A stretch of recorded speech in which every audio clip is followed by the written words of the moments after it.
Ladies and gentlemen, welcome back to the channel. A big day for Celtic and a big day on the channel as we try to uncover and unravel everything that happened at this morning's AGM. Yes, the annual general meeting took place at Celtic Park this morning for the board, the stakeholders in the club to see what's happening and to see what the future is for Celtic Football Club. An entertaining one that didn't have too many shocks, but I'm going to try and put it down as simply as possible. Think of this as the AGM for dummies.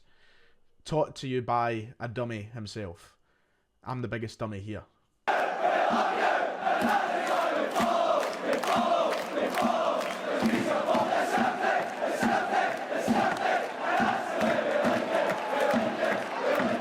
If you haven't already, please make sure to hit like and subscribe. It'd be much appreciated on the road to 37,000 subscribers. Final reminder on the channel here that on Sunday we will be doing a 12-hour live stream for charity to raise money for Cerebral Palsy Scotland. That will be taking place, I believe, from 12 PM to 12 AM. Feel free to jump in and out, join us at any point that you like. We'll be playing some games, having some chat about Celtic, the whole shebang, and hopefully we'll raise lots and lots of money for a very good cause close to home. And also, just a quick word of warning, tomorrow there may not be a match reaction, so if you're sitting there waiting for your Ryan 1183 things we've learned match review video, you'll be disappointed. Just to get the word of warning out now, I've got a gig tomorrow night, and the turnaround between getting from Celtic Park to the Hydro to see Kasabian, it's a bit thin. It's a bit thin. There probably won't be a match reaction. I'm not saying there's definitely not one, but 90% sure there won't be one on the channel tomorrow. So make sure to join us on Sunday and we'll talk about the game in a lot more detail over there. Right, lots of AGM stuff to talk about, a lot of businessy stuff that even I can't begin to understand, but I will do my best to put it into layman terms for us all. Lots of rednecks as well to talk about, and lots of Ange Postecoglou. Very interesting stuff said by Ange in regards to the future of our football team, not so much the club itself, but the team. So we're going to talk about it all. There's so much to run through.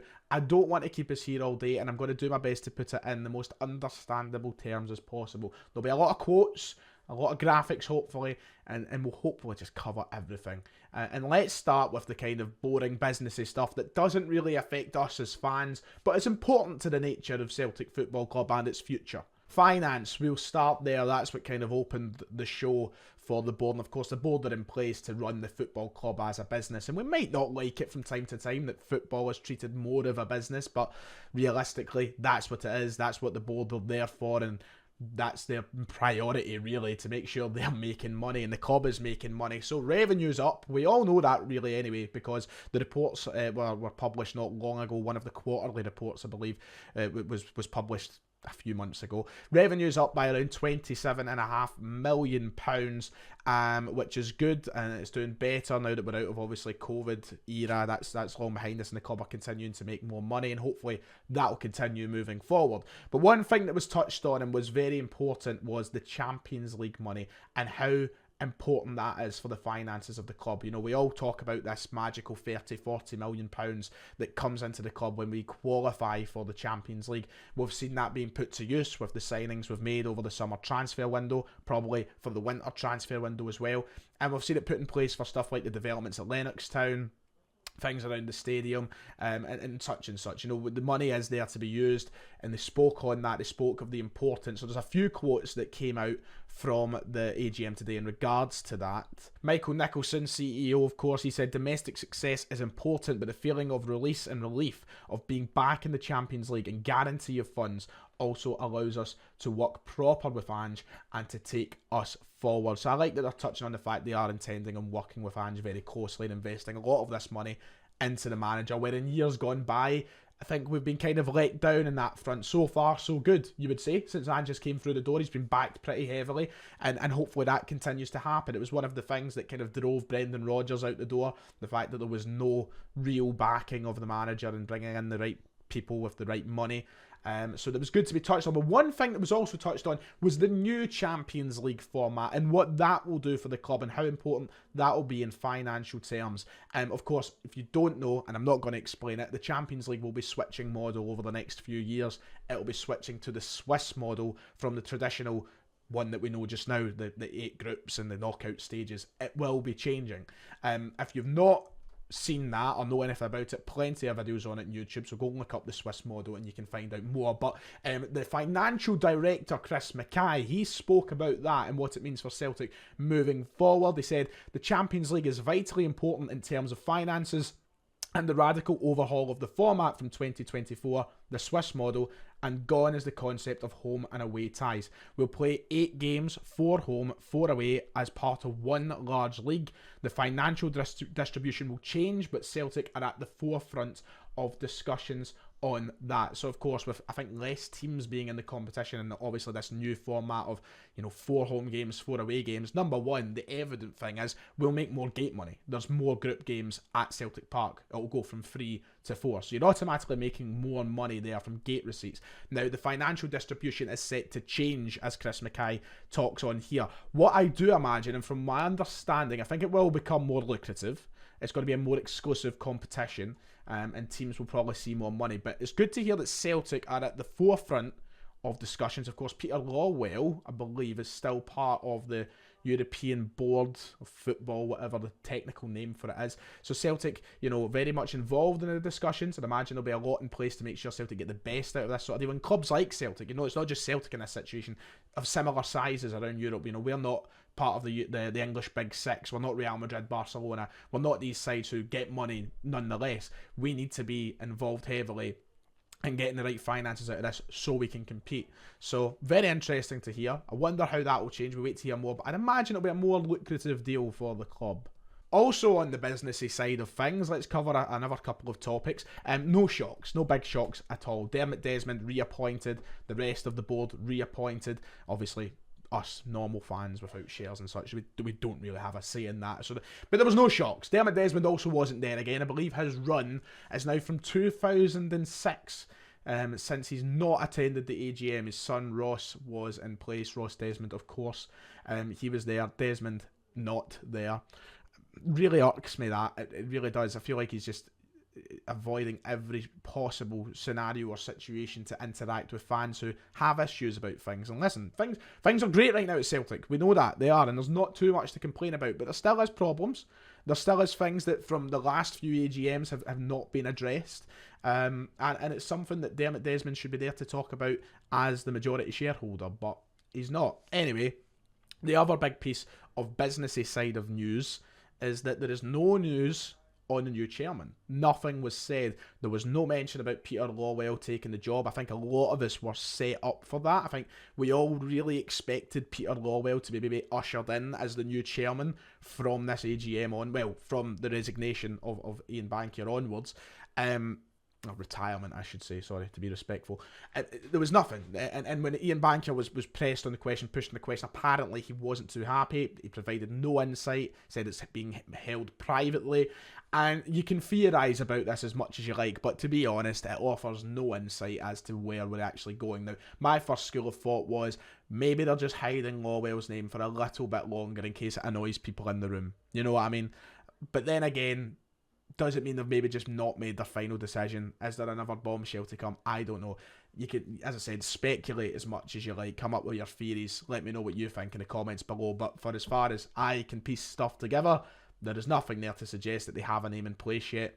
Is it going to be Peter Lawwell? I honestly don't know. But no news today. We don't have a new chairman yet. But you'd imagine the news must be coming soon because it's New Year's. He's stepping down, isn't it, Bankier? So they need to surely have somebody walking into that role in the next couple of months, and someone who should be. This is another reason why I feel like it still could be Lawwell, because you'd feel like they need someone to be shadowing the current chairman, someone who needs to get used to the process.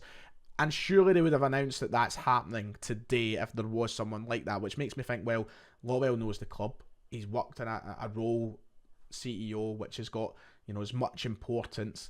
He's no stranger to the business model of the club. Maybe it is just a straight swap on fucking New Year's Day. Bell goes, Hogmanay, bing bang, Bankier out, Law in. Is that what's going to happen? I don't know. There's as much speculation as you like, but that's pretty much it. Right, on to the man himself and on to the things that matter. Ange Postecoglou. Yes, he was obviously present alongside Fran Alonso as well, the manager of the women's side. And he was asked obviously a few things, spoke on a few things, spoke really heavily on the Champions League as well and our efforts in that campaign. And some big bombshells dropped by the manager, and this is where the main chunk of the video will take place. It's got to be a long one, strap yourselves in, but this is where the main chunk sort of comes in. So this is what Ange had to say. We wanted progress more than anything else, and the team showed promise, but we still have work to do. Last year, our hard work bore that fruit, and this year we're even stronger. So that was him talking in general about, you know, our season last year and so far our season this year, not just exclusively to Europe, but his Champions League comments, that's where things start to get a little bit tastier from the Aussie. So I was intent on tackling it in a certain way, probably not the easiest way, but in order to get the most out of the experience we had to stick to our beliefs, and we've done that. We've fallen short, but for a lot of players, this is their first time dipping their toe into the highest level of club football. We're disappointed with the outcome, but determined to do better next year. If we want to be a Champions League club, we have to be that on and off the pitch. We're working at a good level just now, but constantly looking to improve. On and off the pitch. Is that a wee jab there to the men sitting beside you, Ange? Dare I ask the question? No, in seriousness, I'm glad he gets it. And I want to just quickly touch on my thoughts of the Champions League again and everything I said. We're heading in the right direction. There is signs of significant process. And we're a club who are back in the competition for the first time in 5 years. This was always going to be an incredibly difficult campaign. No matter who we drew in that competition, it was going to be solid. And yes, I had my hopes set higher. Maybe I wanted more from that group than what we got. But we are certainly showing that we can build to a level that will show competitiveness within the Champions League group stages. And Ange acknowledges that, and Ange acknowledges that we need to get better as well. Now, this is what I wanted to touch on very quickly. There has been some utterly ridiculous comments on my channel, on social media, and everywhere else about Ange's approach in the Champions League and how we've approached the Champions League. And I just simply don't get it. Everyone is entitled to their opinion, but you cannot convince me that Ange is not. And there's some people who are trying their best to convince, I've seen it, that Ange is not the right man to take us forward. And if you're that angry that he's playing attacking football in the Champions League and he's not setting up with a more pragmatic approach, then he's not the manager for you, simply put. And I've generally have seen a couple of people suggesting that Ange isn't cut out for this because of that. Ridiculous take. But why sacrifice everything that the manager believes in? He's got a philosophy that he is sticking to. And that's the whole point and everything he's came in here to do. If he was to suddenly bin that for anything, it becomes worthless. And that's what he's trying to drill into every single one of us in press conferences, in interviews, and AGMs. These points that he keeps saying again and again and again. He doesn't say it for the good of his health. He says it because he believes in it. And if he doesn't believe in it, nobody's going to believe in it. The players, the fans, the board, nobody. And we're going to get absolutely nowhere. Nowhere at all. So I, for one, believe that we'll do better next year. And I, for one, take these comments on board with a lot of pride and a lot of ambition for this club moving forward. I'm so happy with the direction we're heading in. And things might not be great all the time and it might be difficult. It's a difficult competition. But you've got to take that on the chin and you've got to move from that.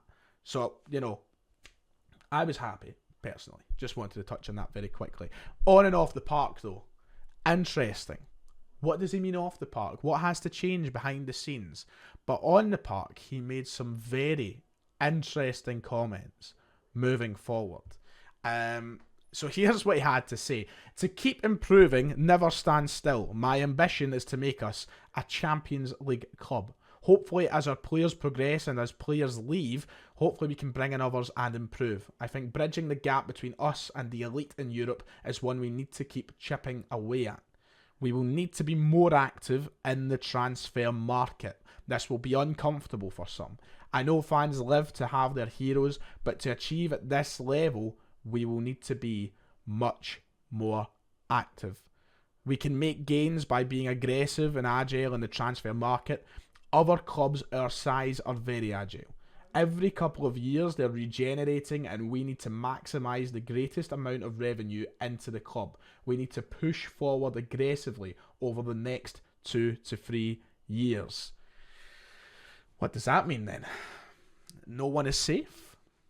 We need more. Look, I think a lot of people, this is my point of view on it, and it could be wrong. A manager could be meaning something entirely different. My point of view isn't that he's suggesting, a lot of people are suggesting that he means there's deadwood to get rid of, there's players who are just going to go, we're going to get rid of this, that, and the next thing. I don't even necessarily think he means that. I think he means that we're going to buy more, and we're going to buy better players, and nobody's place in this team is safe. And that's something that I have trying to be drilling in over podcasts and videos for the last 6 months. Doesn't matter how good players are, you can always do better, and the manager realises that. And I made it, and this is just a daft example. I don't think Callum McGregor would get replaced because he's the captain and because of how good he actually is. But this is the example I'm going to make. Even Callum McGregor can be improved. There is a player out there that Celtic can sign that's better than Callum McGregor, and that's fact. That is fact. You can sit and protect any player you like, but you know deep down there are players better than everybody in that team. And we should always be aiming to sign better. And that's the point I think that Ange Postecoglou is trying to drill through here. We need to be busy in the transfer market. We need to regenerate. And ultimately, we need the quality to chip away and catch up with Europe's elite. And we're not going to do that with standing still. Yes, we're showing significant signs of improvement. Yes, we're getting better. And yes, I believe we'll do better next year. But in saying all of that, one of the things you've got to do is keep things fresh. You've got to bring through the right quality. And that's the point I think that Ange Postecoglou is trying to drill here. He is dragging us forward into the modern age of football, and he's dragging us to be a better club in European competition. Revenue needs to be maximised was one of his points here. And it's true. And we all have our heroes, as he said. You know, heroes like Joe Hart. I love him to bits. Heroes like Kyogo. Heroes like Jota. Heroes like, every player in that team. Heroic. We love them all, but there is no denying that everybody can always be improved and something can always improve at this club.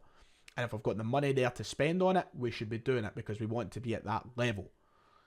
So I don't think it's necessarily talking about, he's wanting to get rid of such and such. I do think we'll see players leave, and I think that is part of it. I think there's an element of that inside what he's saying. The likes of Juranovic, he might leave. The likes of David Turnbull, I think he could leave. They've got expiring contracts. They're coming up thicker and faster. But, interesting, no one's safe. I just want us to get that aggressive that he's talking about. I love that. It gets the plums pumping. Right, and to wrap it up, let's talk about some quick points that were raised throughout the Q&A segment of the AGM. I was about to say the show, as if it was a big show. They had entertainment out and everything. Apparently it was much better organised this year. They had screens, videos, blah, blah, blah. They had a lot specialised on the Celtic Foundation as well, and how good they're doing and what they're doing for the community and such. So a big hats off to them. But yeah, let's touch on some of the quick points from the Q&A of the supporters present and the stakeholders present as well. Ticket prices, they're being considered. They have acknowledged that obviously we're living in a very tough environment right now, and financially the climate is changing constantly, and it's more difficult for people to afford season books and match day general sale tickets year after year. Apparently the club are considering this. They're looking over things, and over the next few months apparently there'll be a clearer communication with fans. On top of that, it was also announced by, I think it might have been JP, the supporters liaison officer, that there is going to be a survey sent out soon to all season ticket holders. It might be all fans in general, I don't know, but it's been sent out. It's going to be very personal. It's going to try and figure out a lot of things, and apparently that's going to have a heavy influence on what goes on behind the scenes at the club in the near future. But ticket prices are being considered, so there's positive news for us all. Stadium expansion, it's something that always comes up on this channel when I do Q&As, when I do Twitter takes, when I ask for your points and live streams, whatever. People are always asking, would you expand Celtic Park? It's not happening. And it's not happening anytime soon. That is being confirmed by Michael Nicholson at the AGM today. He said in the future, it's something they will always consider when the money is there. But I think there might have been, and it might be misquoted here, I think there was something with a number of £100 million thrown about for an expansion to the stadium. Yes, they are looking to make improvements. Yes, they're obviously looking to make the stadium as good as it can be. But in terms of capacity, don't expect anything. Don't expect anything anytime soon. I would say don't expect anything ever. I never see it happening. I think that Celtic Park will be gone and rubble by the time they would decide to up the capacity. I think it would be a brand new stadium, to be quite honest. I just never see it happening. But it was brought up. It was spoke about very briefly. Not right now was the answer. It's never happening. I want to talk about the biggest redneck of the whole AGM, and that was a question that was directed towards the board in regards to Rangers and them winning the league in 2021, a couple of years, well, last year, the COVID season. They were the fan or whoever in question asked what year were the club that won the league in 2021 founded in, and I just these clowns and the support, they do my head. It's an embarrassment. It's a redneck, and honestly, like when you ask, you shouldn't be allowed at these AGM events if you're going to be like that. It honestly really pisses me off. Really pisses me off. Like, why? What is the point? Michael Nicholson quickly came. I think the question was directed towards maybe Ian Banker, and I think Nicholson jumped in and said, "We're here to talk about Celtic and Celtic moving forward." Why would that be asked? Ridiculous. Just wanted to throw that in because it deserves to be acknowledged, the stupidity. Christ, so much to talk about. So much to talk about. Next thing on the agenda was certain elements of the support and what they sing in the grounds and the drums banging in the stadium. We know what's been spoke about. We're talking about groups like the Green Brigade and groups like Boys, who are, of course, two of the ultra-type groups in the stadium who are there to create atmosphere. And some fans obviously not happy at the choices of song they sing, the drums being brought in, and people want that changed and tackled. Celtic have been accused of accommodating these groups rather than doing something to tackle it, with, for example, the Boys being moved over to the corner in the main stand, Jockstein stand sort of area, rather than being, maybe disbanded, for example. What I'll say is, it works both ways. If you don't like these guys, that's fair enough. But if you don't want to sing these songs, these guys do want to sing these songs. And they might, for you, they might not have a place in a football stadium, might not have a place in Celtic, but Celtic is a football club steeped in deep political belief, with a deep Irish history. These things are going to happen. I can understand that people aren't the biggest fans of drums being in the ground. It might create a sore head for you or whatnot. It's something that's just not going to change, and it's something that is not specific to Celtic Football Club. It's specific to football clubs worldwide. Drums are not exclusive to Celtic Park. Atmosphere is not exclusive to Celtic Park. You take these groups away and in fact we have no atmosphere at all, and that's the honest truth. I'm not going to get too much into it because I know it's a very divisive issue. I've always made my thoughts clear. I like having these groups in the stadium because it creates atmosphere. I know it's not for everybody, but it's not something you can just go, no, you're out. It doesn't work like that. You've got to understand it works both ways. Yes, there can be progressive discussions to do with these groups, and maybe people can meet up and talk about it at Celtic Park and come to some sort of conclusion. But the reality is you're not going to be able just to disband them and pop them out. That's not going to work. You've got to understand it on both sides of the fence. And then finally, I think the biggest thing in the Q&A that stood out to me was the season ticket exchange system that was brought up by one of the group's present, or someone present anyway. I'm not too sure who. I wasn't there, so. But it's been looked into, apparently. Apparently Celtic are talking to Ticketmaster about the potential of a ticket exchange system, which would be absolutely fantastic. I think that's something that the club should really have on board. It's something that a lot of people have suggested for a while. I know, for example, Hamish on his channel has spoke really in depth about it before, but it's something that Celtic should do and should look into, and they are looking into.